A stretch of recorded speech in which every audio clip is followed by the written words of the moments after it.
Bore da bawb, a chroeso cynnes i chi i'r gwasanaeth. Diolch yn fawr iawn i chi am droi mewn eto'r wythnos hon. Mae'n hyfryd i gadw'ch cwmni chi. Croeso cynnes iawn a bendith ar yr oedfa.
Pan welodd y bobl fod Moses yn hir yn dod i lawr o'r mynydd, dyma nhw'n casglu o gwmpas Aaron a dweud wrtho, "Tyrd, gwna rhywbeth, gwna dduwiau i ni i'n harwain.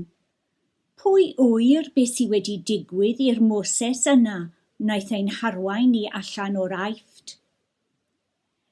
Felly dyma Aaron yn dweud wrthyn nhw, "Cymerwch y mydrwyau aur sydd yng nglistau eich gwragedd, a'ch meibion a'ch merched, a dewch â nhw i mi."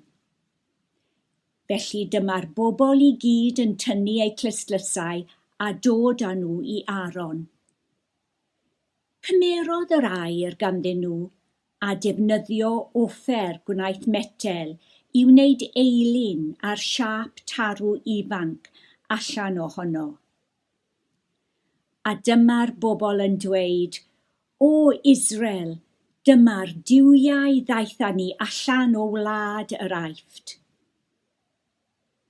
Pan welodd Aron eu hymateb nhw, dyma fe'n codi allor o flaen yr eilyn, ac yna'n gwneud cyhoeddiad. Yfory, byddwn ni'n cynnal gŵyl yr arglwydd.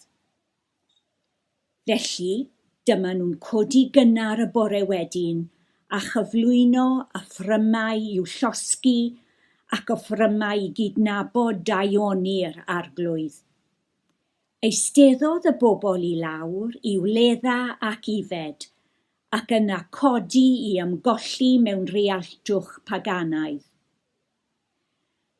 A dyma Moses yn troi at Aron a gofyn iddo, beth wnaeth y pobl yna i ti?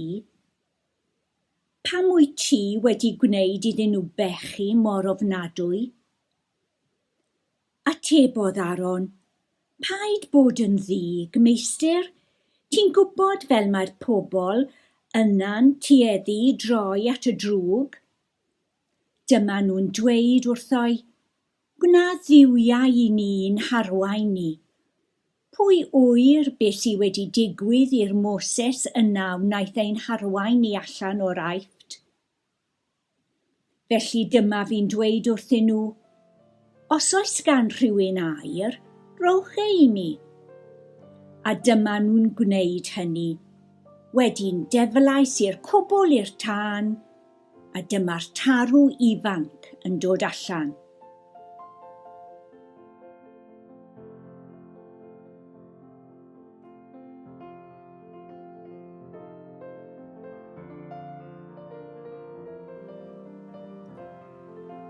Ar un adeg, roeddech chi yn y tywyllwch, ond bellach mae golau'r arglwydd yn disgleirio ynoch chi. Dylech fyw mewn ffordd sy'n dangos eich bod chi yn y golau. Pethau da a chyfiawn a gywir ydy ffrwyth sy'n tyfu yn y golau. Gnewch beth sy'n plesio'r arglwydd. Peidiwch cael dim i'w wneud ar math o ymddygiad sy'n perthyn i'r tywyllwch. Na, ewch ati i ddangos mor ddrwg ydyn nhw.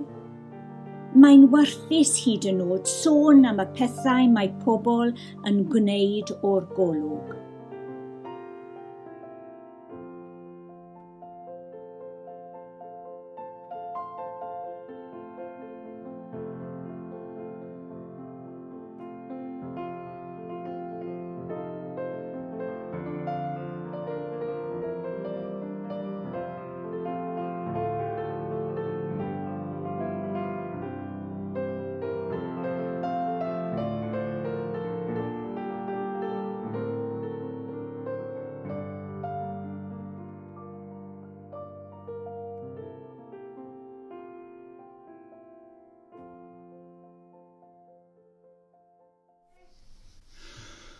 Maen nhw'n amcangyfrif y bydd tuag 1 o bob 5 o bobl gwledydd Prydain wedi gwneud o leiaf 1 addewid blwyddyn newydd ar ddechrau 2021.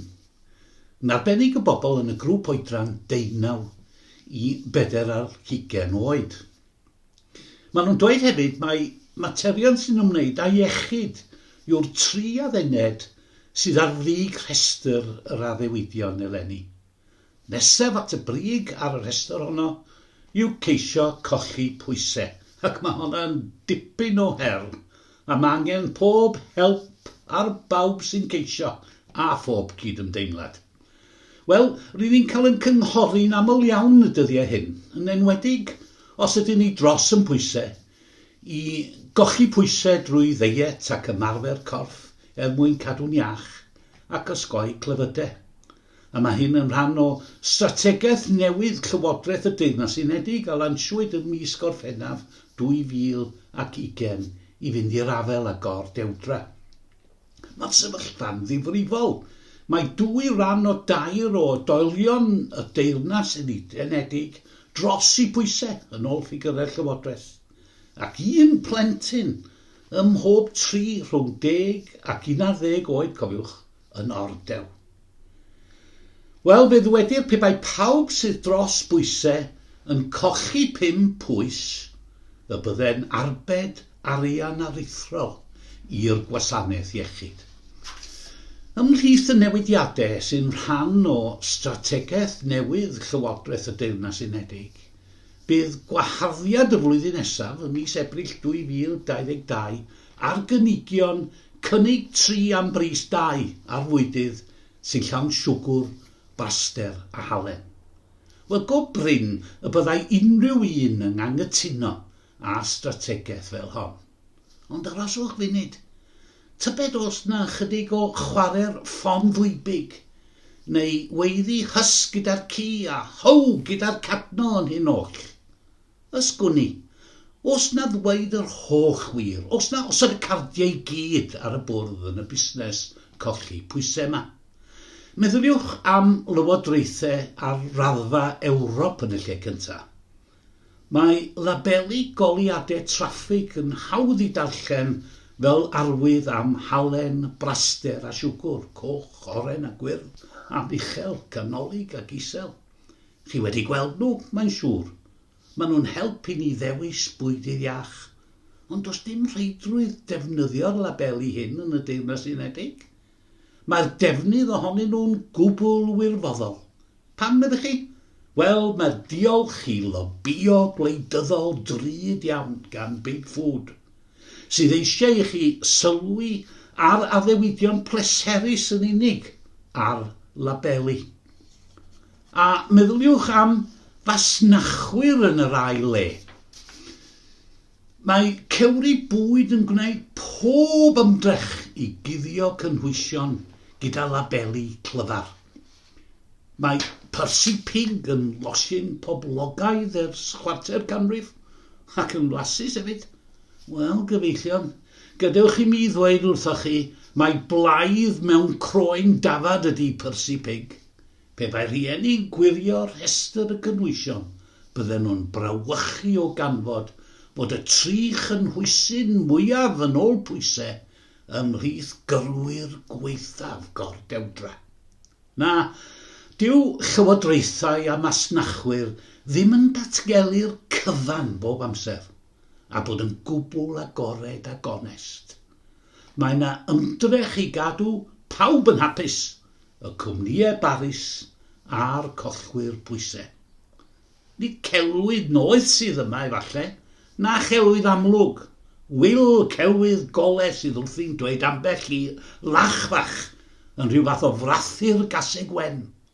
Ond yn ddiamau, mae yna ymdrech i dwyllo, i guddio rhan o'r gwir. A wyddwch chi, mae yna sawl enghraifft yn y Beibl o bobl yn dweud yr hanner gwir. Chi'n cofio'r darlleniad cyntaf, lle rhoiodd Aron, brawd Moses, i mewn i bwysau'r bobl ac wneud llo air o glist lysau air y bobl tra oedd Moses i ffwrdd ar ben mynydd Sinai. Pan ddaeth Aron wyneb yn wyneb â Moses, fe ddwedodd i fod wedi taflu'r air i'r tân a fod tarw ifanc wedi dod ohono. Ond yn gyfleus iawn, anghofiodd ychwanegu i fod wedi defnyddio offer gwaith metel i wneud yr eilyn i hunan. Mae Aron yn bod yn gynnil gyda'r gwirionedd. Mae yna ymdrech yma i gamarwain. Dyw hyd yn oed dweud yr hanner gwir ddim yn ddigon da. Gonestrwydd sy'n mynd â hi bob tro. Gonestrwydd sy'n talu ore. Fel mae'r ddihareb yn ei ddweud, ceiniog anheilwng a'i ffadwy a hi. Mae gonestrwydd yn profi bod rhywun yn ddibynadwy y gellir dibynnu arno ac ymddiried ynddo. A gonestrwydd ydy polisi Duw, bod yn hollol gywir, dweud y gwir, yr holl gwir, a dim ond y gwir. Datgelu'r cyfan, dim twyllo, dim camarwain, ond dweud y gwir plaen. Mae Duw eisiau i ni fyw yn onest ac yn ddidwyll. Yn yn hael ddarlleniad, mae Paul yn ysgrifennu at y credinwyr yn Ephesus. Twrci heddiw yw hannog i feddwl amdanyn nhw eu hunain mewn ffordd gwbl newydd. Mae eisiau i helpu nhw i ateb y cwestiynau pwy ydw i a pham ydw i yma. Yn ytrach na phobl a fi'n eilyn addoli, yn ymwneud â rhyw anghyfreithlon ac athroniaethau ffôl, mae Paul eisiau iddyn nhw feddwl amdanyn nhw eu hunain fel pobl yng Nghrist, pobl gyda hunaniaeth newydd sbon. Mae'n dweud wrthyn nhw, roeddech chi unwaith mewn tywyllwch, ond nawr rydych chi'n oleuni yn niw. Mae'n ei siarsio nhw i fyw fel plant y goleuni. A phwy yw plant y goleuni? Wel, plant sydd wedi cyffwrdd yn ddwfn gan gariad Duw yn Iesu ac wedi ymateb iddo. Pobl sydd wedi dod allan o'r tywyllwch. A beth yw canlyniad byw fel plant y goleuni, meddech chi? Wel, mae Paul yn dweud fod pobl sy'n byw fel plant y goleuni, hynny yw, yn byw fel mae Duw eisiau i ni fyw, yn dwyn ffrwyth. A'r ffrwythau hyn yw daioni, cyfiawnder a gwirionedd.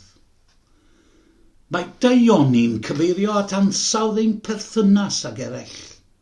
Mae galw arnom i fod yn garedig, yn drigarog a myddeiddgar, yn trach nag yn grac ac yn chwerw. Mae bywydau personau da yn gallu gwneud cymaint o wahaniaeth i fywydau eraill.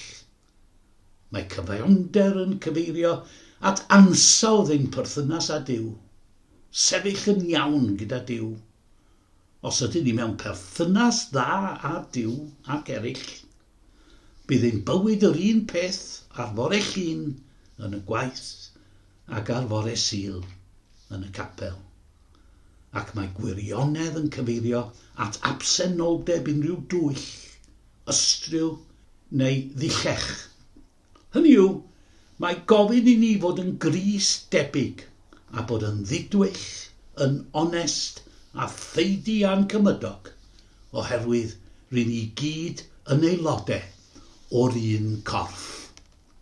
Os ydy Duw goleuni'r byd yno ni, a ni yn niw, fe fyddwn yn dwyn ffrwyth y goleuni, sef daioni, cyfiawnder a gwirionedd. A boed i'n bywyd ni, fel plant y goleuni, ddisgleirio. Fel y bo eraill gan gynnwys masnachwyr a llywodraethau a phob un ohono ni yn wir, ar ddechrau blwyddyn newydd, yn gweld yr angen am oleuni Duw yn ein bywydau. Yr angen i fyw'n ddaionus a chyfiawn, ac i lynu at y gwir, yr holl wir a dim ond y gwir. Efalle'n wir y byddai'n talu ffordd i rai ohono ni addunedi i geisio colli pwysau ar ddechrau blwyddyn newydd. Ond yn sicr, mae gofyn i ni i gyd dynnu'n pwysau gyda'n gilydd i deilyngu bod yn bobl y goleuni, yn blant y gwirionedd, yn blant go iawn i Dduw.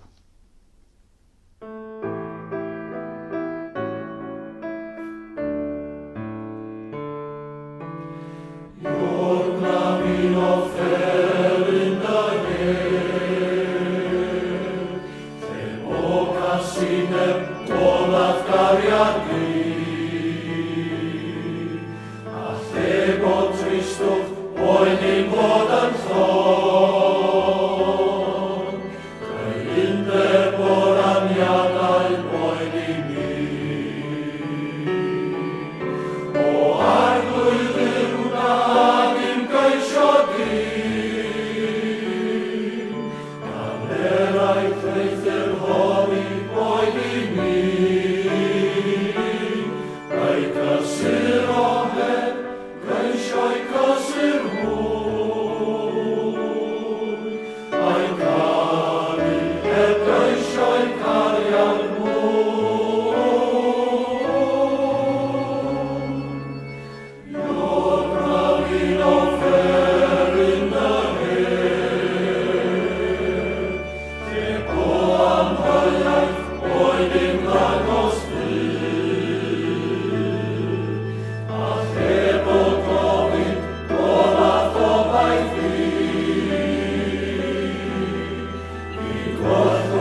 Cydweddion.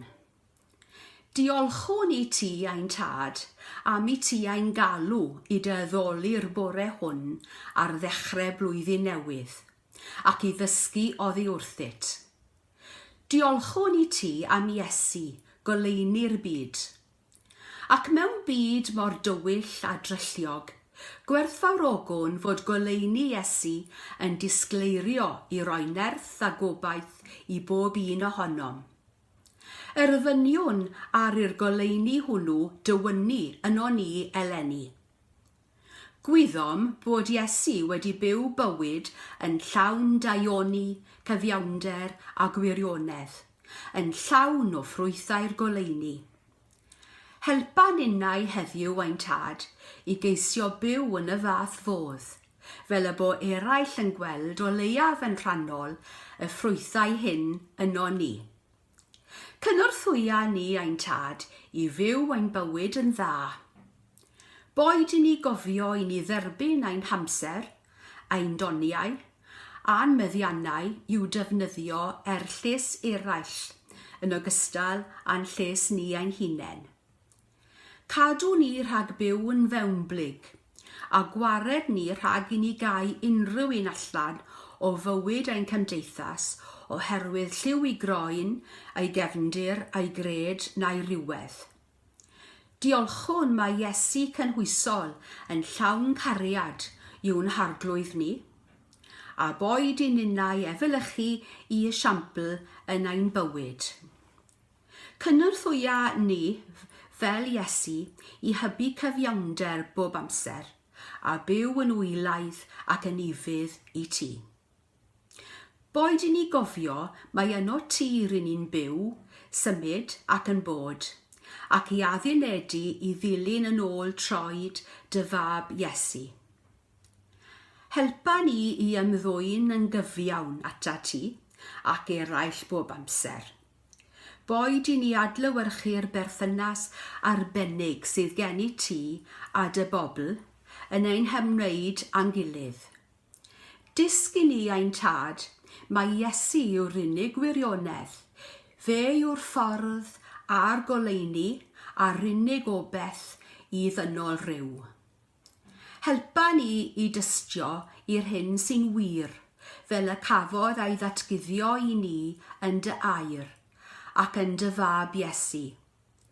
Cynorthwya ni i gofio bob amser mae pobl y gwirionedd ydy ni o ran ein geiriau a'n gweithredoedd. Arglwydd y goleini, llywyrcha arnom, goleia ein tywyllwch a chynorthwya ni i rodio yn dy oleini drwy gydol y flwyddyn newydd hon. A diolchwn ein tad fod y oleini'n torri mewn i ganol tywyllwch y ddynoliaeth heddiw, gan ddwyn gobaith i ddynol ryw, a bod y gobaith hwnnw'n dwyn dedwyddwch yn ei sgil i bawb sy'n gofidio ac yn galaru heddiw lle bynnag y bont. A gyfynnwn hyn oll yn enw Iesu ein harglwydd. Amen. Gadewch i ni gyd adrodd gweddi'r arglwydd. Ein tad, yr hwn wyt yn y nefoedd, sancteiddiau'r dy enw, deled dy deyrnas, gwneler dy wyllus, megis yn y nef, felly ar y ddeiar hefyd. Dyro i ni heddiw ein bara beunyddiol, a maddau i ni ein dyledion, fel y meddeiwn innau i'n dyledwyr, ac nac arwain ni brofedigaeth eithyr gwared ni rhag drwg. Canis eiddo ti yw'r deyrnas, a'r nerth, a'r gogoniant, yn oes oesoedd. Amen.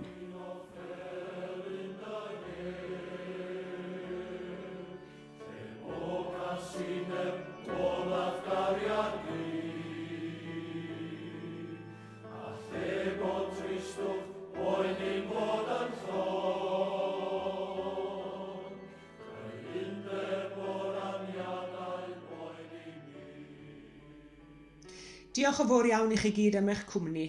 Diolch arbennig i Alun am drefnu'r oedfa ac am y myfyrdod, ac i Carwen ac Ann am gymryd rhan hefyd. Tan y sul nesaf, cadwch yn ddiogel ac yn iach. Gras sy'n harglwydd Iesu Grist a chariad Duw, a chymdeithas yr ysbryd glân, a fyddo gyda ni oll. Amen.